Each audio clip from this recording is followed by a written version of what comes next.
안녕하세요. 저는 둘째가 태어난 지 얼마 안 된 33살 여자입니다. 남편과는 결혼한 지도 벌써 4년째예요. 지난 추석 이야기인데 설도 다가오고 그러니 또 생각나서 아주 우라가 치밀어 오르네요. 고향 선후배 사이이기도 했던 신랑과는 대학을 졸업하고 들어간 첫 직장에서 정말 우연한 기회로 재회를 하게 되었어요. 고향에서 그렇게 가깝게 지내던 사이는 아니었지만 같은 회사에서 다시 만난 신랑과는 우연한 만남 때문인지 타지에서 서로를 제외한 그 상황에 끌렸는지 그렇게 순식간에 정이 들어버렸고 결국 결혼을 하게 되었어요. 결혼을 하고 나서도 회사를 그만두지 않고 계속 다니고 있었는데 재작년 첫째가 생기면서 회사를 휴직하게 되었습니다. 원래는 출산휴가가 끝난 뒤에 회사로 복귀해서 보모를 쓰더라도 돈을 더 모으려고 했는데 연이어 둘째가 들어서게 되면서 회사로 복귀하는 건 포기를 했고 저는 그대로 전업주부가 되었어요. 신랑 혼자서 외벌이로는 넉넉한 편이 아니라 걱정이 되었는데 둘째가 갑자기 생겨버린 것에 나름 책임감을 느꼈는지 남편이 자기 용돈도 한 달에 20만 원으로 줄이고 나머지는 제가 관리하는 생활비 통장으로 옮기겠다고 저를 안심시켜주더라고요. 저와 신랑은 동양 출신이라서 시댁이나 친정이 전부 한 동네에 있어요.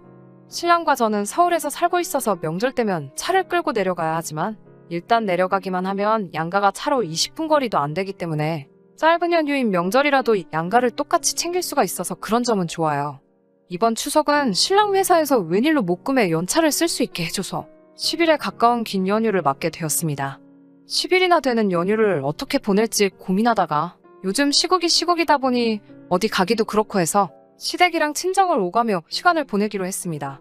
명절날 내려가면 시가에서 친정이 20분 거리도 안 되기 때문에 명절 당일날 제사 지내는 것만 끝나면 제가 친정에서 대부분의 시간을 보내도 별다른 이야기가 나오지 않아요. 둘째 낳은 지는 얼마 되지 않았지만 신랑의 동생들이 아직 결혼을 하지 않은 관계로 집안의 유일한 여자인 시어머니를 도와 같이 음식 준비를 해요. 시가 자체도 제사에 그렇게 목매다는 분위기는 아니기 때문에 보통은 자잘한 음식은 대부분을 시장에서 구입해서 쓰기 때문에 명절 스트레스는 그렇게 심하지 않은 편입니다.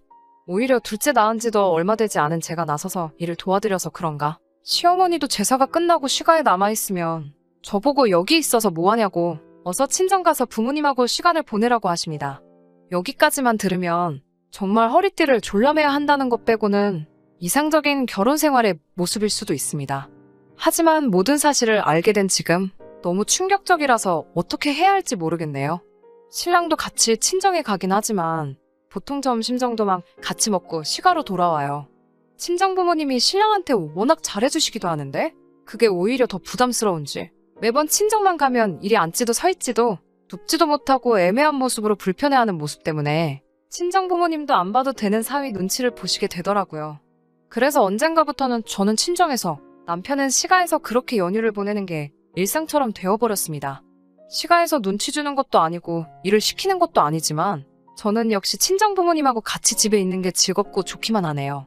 나와 산 지도 10년이 다 되어가는데 제가 쓰던 방도 그대로 남겨두셨기 때문에 오랜만에 집에 돌아온 기분으로 연휴를 즐겼습니다. 이래서 집보다 좋은 곳이 없다는 말이 있는가 싶더라고요. 문제가 생긴 그날은 신랑과 같이 친정에 방문의 시간을 보내다가 신랑은 시가로 다시 돌아갔고 저 혼자서 친정에서 하루를 머문 다음 날이었습니다. 점심때쯤 돼서 남편에게서 연락이 오더라고요. 시댁 식구들과 신랑 동생들까지 해서 시내에 있는 불가마에 다녀오겠다고요. 이 시국에 사람 많은 곳 가는 건 내키지 않았지만 시댁에서 매 명절 때마다 연례 행사처럼 다니는 목욕탕이었기 때문에 별다른 생각 없이 다녀오라고 했습니다. 신랑이 먼저 제 계좌로 3만 원을 보내주면서 이걸로 친정 부모님하고 중국 음식 같은 거라도 시켜 먹으라고 하더라고요. 아직 대학생인 제 남동생도 친구들하고 노는 게 더 좋은지 아침 대바람부터 집 밖에 나가서 친정 부모님하고 저 3명밖에 없으니 요리한 게 인원수대로 면 한 그릇씩 시키면 돈이 딱 떨어지겠더라고요. 용돈도 줄었는데 웬일로 이런 사소한 것까지 챙기나 싶어 비록 중국 요리였지만 친정 부모님께 신랑 칭찬을 하면서 음식을 시켜 먹었죠. 그렇게 명절 동안 육아 스트레스도 잊은 채 꽤 괜찮은 연휴를 즐기고 금요일 저녁에 서울로 올라왔죠. 더 쉬고 싶기는 했지만 웬만한 여름 휴가보다 더 긴 연휴였기 때문에 아쉬움이 없었습니다. 일요일 아침 남편은 조기축구에 사람들하고 공차러 나간다고 아침 일찍부터 집을 비운 상황이었고 저는 집에 남아서 밀려있던 집안일과 명절 세느라고 챙겨갔던 옷가지들을 하나씩 정리하고 있었어요. 신랑이 가져간 외투를 꺼냈는데 거기서 매캐한 냄새가 잔뜩 나더라고요. 신랑이 워낙에 좋아하는 외투고 출근할 때도 자주 입는 옷이라 드라이 클리닝을 맡겨야겠다 하고 외투 주머니에 있는 걸 꺼내고 있는데 거기서 영수증이 하나 나오더라고요. 영수증에 찍힌 금액은 무려 68만 원이었습니다. 영수증에 찍혀있는 남편의 카드 뒷번호가 보이더라고요. 잘못 봤나 싶어 몇 번을 눈을 씻고 봐도 신랑의 카드가 분명하더군요. 날짜는 시댁 식구들과 불가마에 간다며 친정 부모님 짜장면 시켜준 그날이었습니다. 시댁과 친정 근처 시내에서 약간 떨어진 곳에 그 지역 사는 분들이라면 모르는 사람이 없는 유명한 한우집이 있어요. 고향 동네에선 유명한 곳이라 저도 아는 데였지만 워낙 비싼 곳이라 한 번도 가본 적이 없습니다. 툭불 한우 전문점이고 100g에 3만 원이 넘는 가격 때문에 갈 생각조차 해본 적이 없는 그런 곳이에요. 명절날 내려갈 때마다 그 식당을 지나가기 때문에 그때마다 신랑한테 그냥 저런 데서 한번 고기 먹어봤으면 싶다고 몇 번이나 이야기까지 했던 가게입니다. 신랑도 그럴 때마다 여유가 생기면 저런 데 못 가볼 것도 없자 하면서 언젠가 꼭 한 번은 가기로 했던 그곳이었어요. 고깃집 가지고 뭘 그러냐는 분들도 계시겠지만 모자란 생활비 때문에 허리띠 졸라맨다고 겨우 먹던 게 마트에서 삼겹살 행사할 때 아니면 무한리필집 가서 먹는 게 전부였기 때문에 더 억울하더라고요.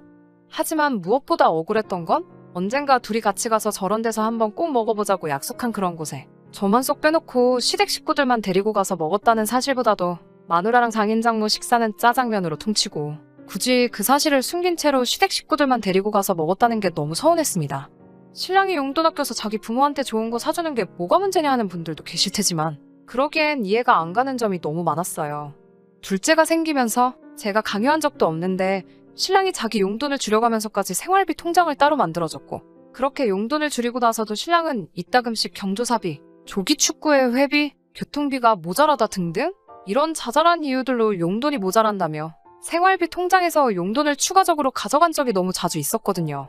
그러던 사람이 돈이 어디서 나가지고 한우집에서 70만 원을 쓰고 왔는지 생각하고 있는데 갑자기 안 좋은 촉이 들더라고요.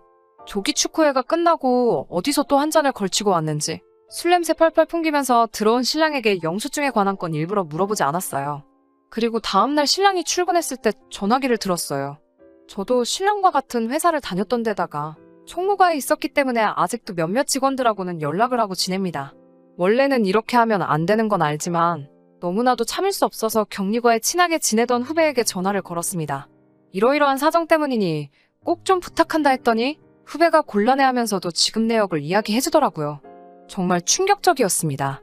신랑은 비밀통장을 만들어서 제가 알고 있는 신랑의 고정금료를 제외한 나머지 돈들은 전부 비밀통장으로 받도록 해놨더라고요. 곧바로 신랑이 비밀통장을 만든 은행으로 전화를 했습니다.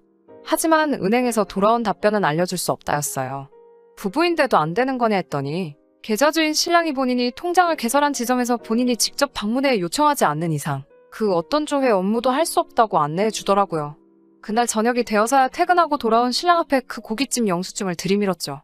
이게 뭐냐고 조용히 물어봤는데 신랑이 안색이 바뀌더군요. 친정에 짜장면 사주고 너는 그 고기가 목구멍으로 넘어가더냐고 한마디 했더니 대번에 부모님이 고기가 좀 먹고 싶다길래 그동안 용돈 모아둔 걸로 사드린 건데 자식이 부모 고기 좀 사줄 수 있지. 그게 뭐가 잘못된 거냐고. 그런 거 가지고 화를 내냐며 오히려 저에게 화를 내더라고요. 그러면서 하는 말이 자기 용돈을 빼고 나머지 돈을 생활비라고 저한테 다 주는데 그러면 너도 생활비 아껴서 친정 부모님 데리고 가서 고기를 사드리면 되는걸. 제가 돈 아까워서 제 부모한테 효도 못한 걸 왜 자기한테 화를 푸느냐고요. 씻고 나와서 고기가 땡겨서 다녀온 건데 먹는 것까지 일일이 저한테 전부 허락을 받아야 하냐면서 말이죠. 차라리 거기서 저에게 사과를 했다면 다음번 명절 때는 우리 부모님 모시고 가서 한 번 더 먹자고 저를 달래주기라도 했다면 남자가 사회생활 하는데 비상금 통장 정도는 운용할 수 있겠거니 생각하고 그냥 넘어갈까 했는데 적반하장으로 나오는 신랑의 모습에 저도 남편의 비밀 계좌 이야기를 하지 않을 수 없었습니다. 무슨 은행에 몰래 만든 계좌는 어떻게 설명할 건데? 라고 단도직입적으로 말을 꺼냈더니 그때부터는 신랑의 얼굴이 아주 사색이 돼서 말도 제대로 잊지를 못하더군요. 용돈도 너가 줄인 거고 모자란 만큼 생활비에서 돈도 더 빼가 쓰고 있으면서 비밀 계좌까지 만든 이유가 뭐냐 묻는 말에는 아무 대답도 못하더군요. 끝끝내 아무런 대답을 못하고 있는 신랑에게 내일 보자고 이야기하고 그날은 아이방에다가 이불 깔아놓고 잤습니다. 다음날 아침 신랑이 출근길을 동행했습니다. 오랜만에 다니던 회사 근처에 가니 둘째 아이가 생기면서 계획대로 되지는 않았지만 이것 때문에 제가 제 경력까지 포기한 결과가 있건가 싶어서 오만 가지 생각이 다 들었어요. 회사 다닐 때 자주 가던 근처 카페로 가서 나는 여기서 기다리고 있을 테니 점심시간 맞춰서 나오라고 말했습니다. 점심시간에 맞춰 나온 신랑을 데리고 같이 은행으로 갔습니다. 신랑이 동행한 상태였으니 아무것도 안내해줄 수 없다던 은행은 결국 제 앞에 신랑의 비밀계좌 내역을 계좌를 개설한 시점부터 전부 뽑아다가 가져다 줬습니다. 너무나도 충격적이었어요. 저와 결혼을 한 그 시점부터 신랑은 저 몰래 월급을 제외한 다른 모든 것들을 받는 비밀계좌를 개설해서 가지고 있었던 거예요. 통장 내역은 더욱 더 가관이었습니다. 몇십만 원짜리 술집에 다녀온 것부터 어디다 썼는지 현금 인출도 한 번에 몇십만 원씩 엄청나게 많이 했고 시가에도 저 모르게 1년에 두어 번씩은 몇백씩 보낸 기록까지 싹 다 나오더군요. 친정에는 생신날과 어버이날에 한 분당 10만 원씩 해서 보내던 게 전부였는데 아끼고 아껴서 살림살이 나아지면 금액을 올리자고 하던 말이 제가 집에서 애 보는 동안 둘이 같이 아껴서 잘 살아보자고 해오던 말들이 여태껏 전부 거짓부렁이었다는 걸 알고 나니 그 자리에서 더 이상 화도 나지가 않더라고요. 집으로 돌아가 어떻게 해야 하는 건가 고민을 엄청 많이 했어요. 아직 말도 못하는 둘째가 울고 있어 업어가며 달래고 있는데 그 와중에 저도 눈물이 마구 나더라고요. 퇴근하고 돌아온 신랑은 제 앞에 아무 말도 하지 못하고 제 눈치만 보고 있었습니다. 어떻게 하고 싶냐는 말에 아무 대답도 못하고 있는 모습을 보니 화낼 기운도 나질 않았어요. 일단 신랑의 비밀 계좌는 해지해버렸습니다. 신랑의 용돈도 없애버렸고 모든 돈을 제 통장으로 들어오게 바꾸어버렸어요. 물론 남자가 사회생활 하는데 돈이 필요하다는 부분은 저도 이해를 하기 때문에 돈이 필요할 때마다 저한테 미리 액수를 알려 허락을 받고 제가 한번 살펴본 뒤에 그때그때 제가 보내주는 걸로 합의를 봤습니다. 그건 너무하지 않냐는 신랑의 반응에 너가 그동안 사회생활 한답시고 몰래 결제한 술집들이 대체 뭐하는 곳인지 인터넷에 한번 찾아봐도 되겠냐고 물었더니 그 말에 곧바로 쥐죽은 듯이 조용해지더군요. 시가에는 그동안 비밀계좌에서 보낸 금액만큼의 용돈이 친정에 갈 때까지 앞으로는 일절 한 푼도 보내거나 쓰지 않기로 했습니다. 대충 계산해봐도 신랑이 시가에 용돈 보내는 건 매번 보내던 액수로만 계산해보면 앞으로 12년은 시가로 어떤 명목으로든지 돈 보낼 일은 없어졌네요.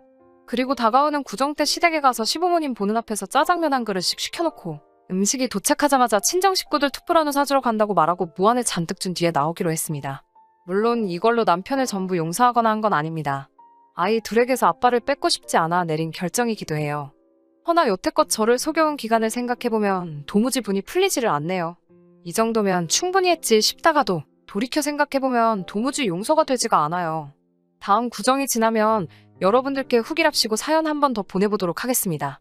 그때까지 시간이 아직 있으니 혹시 제가 취할 수 있는 더 좋은 방법이 있다면 사연 들으시는 분들의 고견 부탁드리겠습니다. 제 이야기 끝까지 들어주신 여러분들께 진심으로 감사의 말씀을 드리겠습니다. 후기입니다. 사연 보내드린 지도 벌써 한 달이나 지났네요. 여러분들의 고견 감사드립니다. 신랑이 저 몰래 다닌 술집이 뭔지는 이미 알고 있었어요. 비상금으로 현금 인출해서 어디다 썼는지 확신은 없었지만 보통 술집에서 카드 긁은 날마다 인출했기 때문에 어렴풋이 알고는 있었습니다. 여러분들이 달아주신 댓글들을 살펴보니 확신이 서더라고요. 신랑한테 어디 설명해봐라 했더니 당연히 절대 그런 게 아니라고 잡아떼더군요. 해명이랍시고 하는 말이 화투치러 다녀왔다나요. 오히려 지금 자기를 의심하는 거냐며 대본의 성질을 부리더군요. 멍청한 인간이 화투라고 하면 제가 잘했다고 칭찬해줄 줄 알았나 봅니다. 물론 전자보다는 나은 편이긴 하지만 진실이 그 어느 쪽이든 간에 저 혼자서 이 사실을 모르는 척하고 고군분투하고 애써봐야 상황이 더 나아질 것 같은 생각이 들지 않았어요. 친정 가서 고기 한번 사먹는다고 끝날 일이라는 생각도 제가 너무 안일했던 것 같고 무엇보다도 제 신뢰를 저버린 남편을 용서할 수가 없었어요. 그래서 신랑 모르게 변호사님을 찾아뵈었습니다. 신랑과 나눈 대화를 녹음해서 가져갔는데 술집을 다녀온 날 이후에 남편의 행위를 입증할 방법이 없으면 조금 어렵겠다는 듯이 이야기해 주셨어요. 화투장 다녀온 걸 이유로 든다고 하더라도 신랑이 중독이라고 부르기 힘들 정도로 인출금이 소액이기도 하고 계좌 기록이 두어 달에 한두 번 정도밖에 되지 않아서 상습이라고 하기도 애매하다고 하시네요. 협의 이혼을 하라는데 그렇게 되면 위자료가 문제가 될 거라고 하시더라고요. 이 경우에는 양육권도 권리를 주장하는 경우가 비일비재하다고 하는 말과 함께 친권도 양육자의 경제적인 상황까지 봐서 이 경우에 제가 불리할 수도 있다고 하시는데 사무실을 나오는데 너무 막막하더군요. 직장을 떠난 지 기간이 좀 되지만 앞으로 돈이야 벌면 되는 것이고 일할 곳이야 어떻게 구하려면 구하겠지만은 그렇게 된다면 아이 둘을 제가 돌보지 못하니 말이에요. 고향으로 내려가는 것도 생각해봤지만 시가도 가까운 편이라서 꼴도 보기 싫을 텐데 자주 마주치게 될 것 같아서 엄청 고민이 되더라고요. 그 고민 끝에 저는 결국 이혼하기로 결심했습니다. 다만 조금 시간이 더 걸릴 것 같아요. 아이들만이라도 저와 함께 지낼 수 있게 일단 다닐 회사를 알아보려고 합니다. 친정엄마에겐 사정을 설명드렸고 어머니는 흔쾌히 아이를 돌봐주신다고 대답해 주셨어요. 직장을 구하면 근처에 제 돈으로 월세방이라도 구해드리려고요. 신랑에게는 복직은 물 건너갔지만 새로운 직장을 찾으려 하는 중이라고 이야기해뒀습니다. 이혼을 준비하는 건 비밀로 했어요. 남편에게는 사회생활 하면서 돈 필요할 텐데 제가 너무 저만 생각했다고 마음에 없는 소리를 하면서 남편에게 돌려줬습니다. 당장이야 조심하겠지만 집어넣게 못 준다고. 분명히 언젠가 한 번 저 모르게 다시 다녀오지 않을까 싶어요. 그때를 대비해 증거를 착실히 모으려고 합니다. 제가 번듯한 직장이 생겨 아이들의 양육권과 친권을 온건히 가져올 수 있을 때 그때 이혼 서류를 들이밀어 보려고 해요. 당장은 꼴도 보기 싫고 우라통이 치밀어 오르지만 결국 마지막에는 제가 웃을 수 있는 날이 왔으면 좋겠네요. 보내주신 응원과 여러 의견들 감사합니다. 조만간 좋은 소식으로 찾아뵙겠습니다.